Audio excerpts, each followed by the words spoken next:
फरवरी 2026 JLN stadium Delhi, जब Karan Aujla stage पे आए और 75,000 लोग एक साथ झूमने लगे। IMAX visuals, drone shows, world class production जिसमें 25 से 30 करोड़ रुपए लगे थे। टिकट प्राइस 999 से 11 लाख रुपए तक बिके और सब सोल्ड आउट। एक पंजाबी मुंडे ने उस रात वो कर दिखाया जो इंडिया में पहले कभी नहीं हुआ था।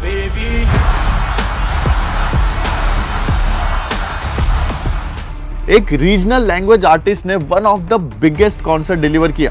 लेकिन ये सिर्फ करण औजला की स्टोरी नहीं है, ये इंडिया की 196 बिलियन रुपए कॉन्सर्ट इकोनॉमी की जन्म की कहानी है।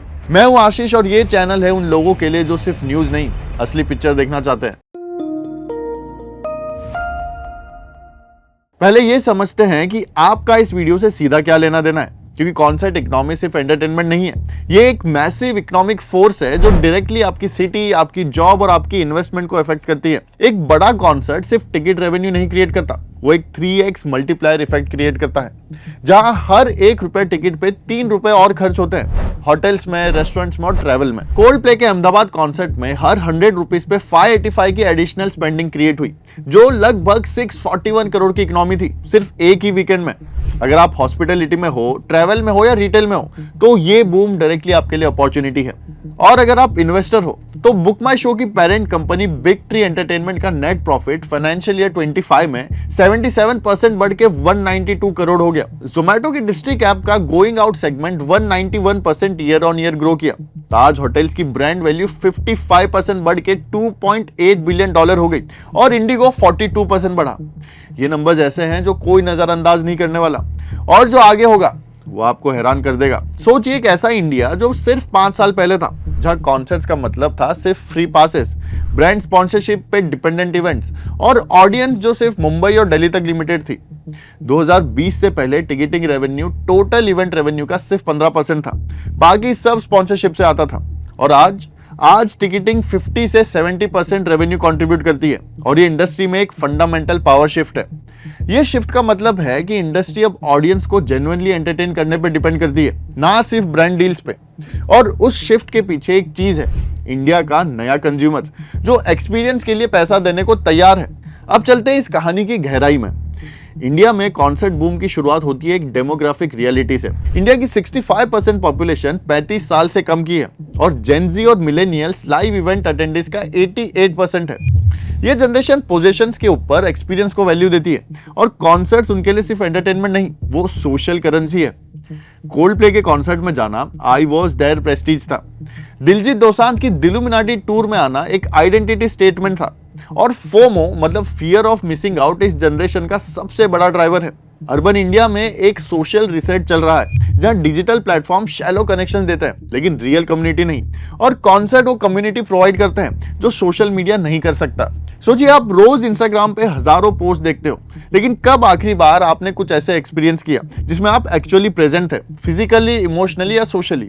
यही वो गैप है जो कॉन्सर्ट्स फील कर रहे हैं, और यही वजह है कि 75,000 लोग एक रात दिल्ली में एक पंजाबी आर्टिस्ट करण औजला के लिए खड़े हुए हैं। 600 मिलियन इंडियंस म्यूजिक स्ट्रीम करते हैं। इंस्टाग्राम रील्स और यूट्यूब शॉर्ट्स पे यूजीसी कंटेंट वायरलिटी क्रिएट करता है, और ये digital engagement directly live shows demand में कन्वर्ट होती है।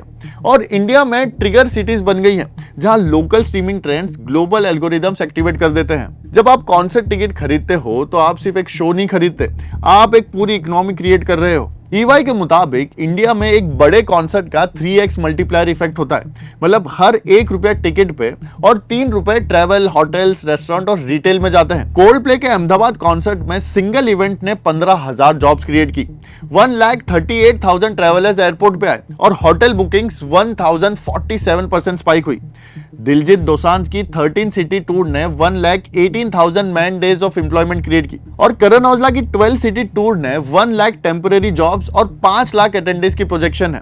तो सोचिए ये सिर्फ म्यूजिक है या इंडिया की इकोनॉमी का इंजन है? अब आता है वो हिस्सा जो कोई नहीं बता रहा कि ये बूम सिर्फ मेट्रोज में नहीं बल्कि इंडिया के कोर में भी चल रहा है। लखनऊ, चंडीगढ़ और गांधीनगर में टिकट सेल्स 225% सर्ज हुई। 2024 में टीयर 2 सिटीज में शोज की ग्रोथ 682% थी और दिलजीत दोसांझ की दिलुमिनाटी टूर में आधे अटेंडीज टीयर 2 और टीयर 3 सिटीज से आए थे। 13 सिटीज, 3.20 लाख टिकट्स, 950 करोड़ का इकोनॉमिक फुटप्रिंट और 1,18,000 man days of employment create हुई। और ये डिमांड सिर्फ बॉलीवुड या इंग्लिश आर्टिस्ट के लिए नहीं, पंजाबी, हरियाणवी, तमिल, तेलुगु जैसे रीजनल लैंग्वेज आर्टिस्ट भी अब नेशनल और इंटरनेशनल स्टेज पे परफॉर्म कर रहे हैं। करण औजला ने पंजाबी म्यूजिक को पी पॉप यानी पंजाबी पॉप के रूप में रीब्रांड किया है और ये ब्रांडिंग इंडिकेट करती है कि ये सिर्फ एक रीजन का जॉनर नहीं है, ये इंडिया का डोमिनेंट म्यूजिक मूवमेंट बन रहा है। ये डिसेंट्रलाइजेशन इंडिया का एंटरटेनमेंट लैंडस्केप का सबसे इंपॉर्टेंट शिफ्ट है, क्योंकि इसका मतलब है कि कॉन्सर्ट इकोनॉमी अब 2 सिटीज का खेल नहीं, पूरे इंडिया का खेल है। अब समझते हैं कि ये इंडस्ट्री फाइनेंशियली कैसे काम करती है, क्योंकि इसके नंबर्स बहुत इंटरेस्टिंग है और ये नंबर्स ही एक्सप्लेन करते हैं कि प्रमोटर्स इतना रिस्क क्यों उठा रहे हैं। करण औजला की 12 city P pop culture India tour 2026 से $30 मिलियन यानी 250 करोड़ का रेवेन्यू प्रोजेक्टेड है और 1 lakh temporary jobs. Ticket tiers 999 रुपए से 11 लाख रुपए के वीआईपी टेबल्स तक है और ये प्रीमियम इकोनॉमी है। लेकिन एक इंपॉर्टेंट रियलिटी ये है कि कॉन्सर्ट मार्जिन सिर्फ 10% के आसपास होवर करती है अनलेस स्ट्रॉन्ग स्पॉन्सरशिप सिक्योर हो और ए लिस्ट आर्टिस्ट पूरे शो बजट का 60% तक कंज्यूम करते हैं। रुपी डेप्रिसिएशन ने इंटरनेशनल आर्टिस्ट बुक करना और एक्सपेंसिव बना दिया है। तो एक तरफ इंडस्ट्री बूम कर रही है और दूसरी तरफ प्रमोटर्स थिन मार्जिन्स पे चल रहे हैं। इंडिया में कॉन्सर्ट बूम का एक हिडन ड्राइवर है जो कोई डिस्कस नहीं करता, बाय नाउ पे लेटर यानी BNPL। जो फैंस पहले 15 से 30 हजार के वीआईपी पैकेजेस अफोर्ड नहीं कर सकते थे, वो अब EMI पे प्रीमियम टिकट्स खरीद रहे हैं। मतलब कॉन्सर्ट इकोनॉमी का एक्सपेंशन सिर्फ रिच इंडियंस की वजह से नहीं हो रहा, ये क्रेडिट एक्सेस की डेमोक्रेटाइजेशन भी है। और एक तरफ ये बूम एक्सीलेटर है, लेकिन दूसरी तरफ ये रिस्क भी है, क्योंकि अगर कंज्यूमर क्रेडिट स्ट्रेस में आया तो डिस्क्रेशनरी एंटरटेनमेंट स्पेंडिंग सबसे पहले कट होगी। इंडिया की कॉन्सर्ट इकोनॉमी और इंडिया की BNPL प्रॉब्लम दोनों एक ही टाइम पे स्केल कर रही है, एक दूसरे को ड्राइव कर रही है और एक दूसरे को रिस्क में भी डाल रही है। BNPL पे मैंने एक डेडिकेटेड केस स्टडी भी बनाई है, तो BNPL को अच्छी तरह समझने के लिए वो केस स्टडी जरूर देखना, लिंक आपको डिस्क्रिप्शन में मिल जाएगा। अब आते हैं वापस टॉपिक पे। तो इंडिया की कॉन्सर्ट इकोनॉमी का सबसे बड़ा दुश्मन वो नहीं है जो स्टेज पे है, वो है जो स्टेज के बाहर है। पूरे इंडिया में 10 से भी कम पर्पस बिल्ड वेन्यूज है जो 10,000 से ज्यादा लोग अकोमोडेट कर सके। ज्यादातर events cricket stadiums, wedding grounds या फिर ओपन फील्ड में रेट्रोफिट किए जाते हैं, जिससे मेकशिफ्ट फैसिलिटीज, पार्किंग केओस और पुअर क्राउड फ्लो भी होता है। दिल्ली NCR में ऑर्गेनाइजर्स रैली और एग्जीबिशन वेन्यूज पर डिपेंड करते हैं। मुंबई में स्ट्रिक्ट नॉइज कर्फ्यूज और वेन्यू कैपेसिटी कैप्स है। बेंगलुरु में ट्रैफिक कंजेशन और जोनिंग रेस्ट्रिक्शंस इनग्रेस एग्रेस मुश्किल बनाते हैं।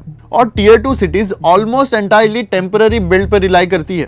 इतना सीरियस कि दिलजीत दोसांझ ने पब्लिकली अनाउंस किया कि वो चंडीगढ़ में तब तक परफॉर्म नहीं करेंगे जब तक local government concert infrastructure improve नहीं करती। साडे इत्थे लाइव शोज़ दा इंफ्रास्ट्रक्चर ही है नहीं है। ਜਦੋਂ तक ये नहीं होता उदों तक मैं नहीं शो करदा इत्थे इंडिया दे विच, पक्का। ये एक मैसिव गैप है और इस गैप को भरना इंडिया के लिए नेक्स्ट डेकेड का सबसे इंपॉर्टेंट एंटरटेनमेंट इंफ्रास्ट्रक्चर प्रोजेक्ट है। इंडिया की कॉन्सर्ट इंडस्ट्री का एक बोरिंग लेकिन बहुत इंपॉर्टेंट प्रॉब्लम है म्यूजिक लाइसेंसिंग।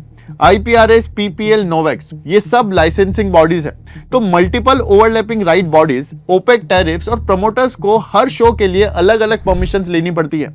लेकिन 2025 में इंडिया ने एक चीज चुपचाप लॉन्च की जिसके बारे में किसी ने कुछ खास बात नहीं की, और वो है संगीत द्वार। ये एक unified one window digital platform है जो पब्लिक परफॉर्मेंस के लिए सारी म्यूजिक लाइसेंसिंग परमिशंस एक ही जगह कंसोलिडेट करता है। ये ग्लोबल बेस्ट प्रैक्टिस है जो यूके और यूएस में पहले से काम कर रही है। अगर ये सही से इंप्लीमेंट हुआ तो प्रमोटर्स के लिए कंप्लायंस कॉस्ट सिग्निफिकेंटली कम होगी और जो सेविंग्स है वो आर्टिस्ट फीस और प्रोडक्शन क्वालिटी में इन्वेस्ट हो सकती है। इंडिया की कॉन्सर्ट इकोनॉमी के लिए ये एक साइलेंट गेम चेंजर हो सकता है। तो मेरा ये सोचना है कि इंडिया की कॉन्सर्ट इकोनॉमी रियल है, सस्टेनेबल है और ऑलरेडी ग्लोबल लेवल टैलेंट और स्पेंडिंग अट्रैक्ट कर रही है। लेकिन अगर हम इंफ्रास्ट्रक्चर डेफिसिट सॉल्व नहीं करते तो ये बूम एक बबल में बदल सकता है। लंदन का O2 अरीना, दुबई का कोका कोला अरीना, सिंगापुर का मरीना बे सैंड्स, ये सब ट्रिपल पी मॉडल्स पे बने हैं जहां गवर्नमेंट लैंड या केपेक्स प्रोवाइड करती है और private operators year round programming manage करते हैं। इंडिया को एग्जैक्टली यही चाहिए, 20 से 25 सिटीज में mid to large capacity modular venues जो सिर्फ कॉन्सर्ट्स को नहीं बल्कि comedy shows, sports events, corporate events के लिए भी यूज हो सके, ताकि वेन्यूज का यूटिलाइजेशन मैक्सिमम हो और इन्वेस्टर्स को रिटर्न मिले। काउंटर आर्ग्यूमेंट आएगा कि प्राइवेट सेक्टर खुद इन्वेस्ट कर लेगा, लेकिन जब मार्जिन सिर्फ 10% है और लैंड एक्विजिशन इंडिया में इतना कॉम्प्लेक्स है तो प्राइवेट सेक्टर अकेला नहीं कर सकता। गवर्नमेंट को लैंड और केपेक्स में पार्टनर बनाना पड़ेगा।